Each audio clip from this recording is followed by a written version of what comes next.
Abdul Kalam.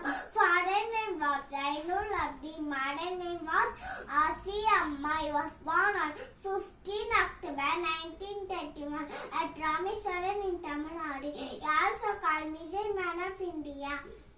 He wrote many popular books based on in science and pursuit. He was great aerospace scientist and leader and ideal teacher and 11th President of India. He awarded the Bharat Ratna in 1997. He passed away while delivering lecture at IIM Shillong on July 27, 2015.